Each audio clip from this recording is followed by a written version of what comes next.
Hello friends, welcome to my channel. તો friends, આજે હું તમારી સાથે શેર કરવાની છું ખૂબ જ હેલ્ધી અને ખૂબ જ ટેસ્ટી એવી રેસીપી બીટરૂટનું રાયતું. તમે રાયતાઓ તો અલગ અલગ રીતે બનાવીને ખાતા જ હશો, પણ એક વખત આ રાયતું તમે જરૂરથી ટ્રાય કરજો બનાવીને. બાળકો પણ આ રાયતું ખુશીથી ખાઈ લેશે. ખાવામાં તો ખૂબ ટેસ્ટી છે જ, પણ સાથે સાથે ખૂબ જ હેલ્ધી પણ છે.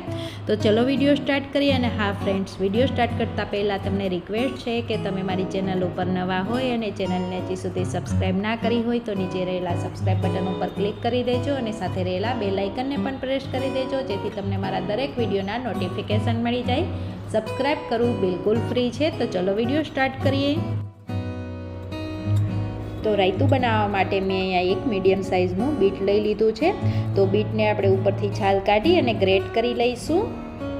તો આ રીતે મેં ઝીણું જે ગ્રેટર આવે આપણે અદરક માટેનું, એનાથી ગ્રેટ કરેલું છે, તમે જોઈ શકો છો. તો એને હવે આપણે એક બાઉલની અંદર લઈ લેશું.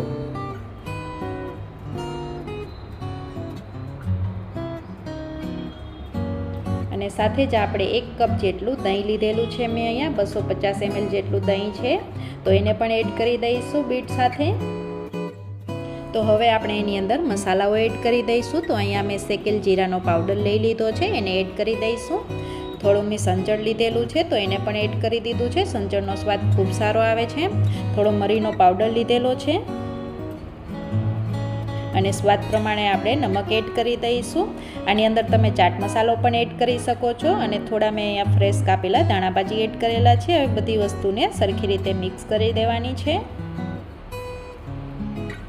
આ રાયતું ખૂબ જ જલ્દીથી બની જાય છે અને ખૂબ જ ટેસ્ટી બને છે.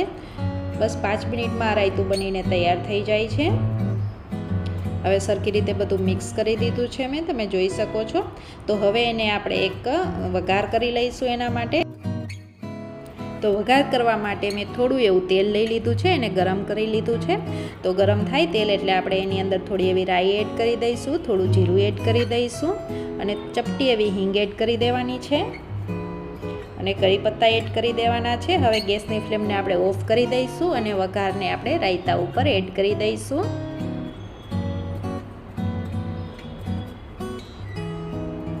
તો આ રીતે રાયતા ઉપર આપણે એડ કરી દેવાનો છે વઘારને. આ વઘારનો ખૂબ જ સારો એવો ટેસ્ટ આવે છે રાયતામાં.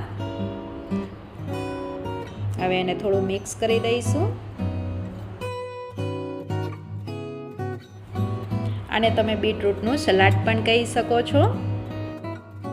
તો ફ્રેન્ડ્સ, આ ઝટપટ બની જતી હેલ્ધી અને ટેસ્ટી રેસીપી તમને કેવી લાગી તમે જરૂરથી કહેજો અને જરૂરથી ટ્રાય કરજો. તો ફ્રેન્ડ્સ, તમને જો આ રેસીપી સારી લાગી હોય તો વિડીયોને લાઇક કરજો, શેર કરજો અને ચેનલને સબસ્ક્રાઈબ કરવાનું બિલકુલ ના ભૂલતા. Thank you, bye bye.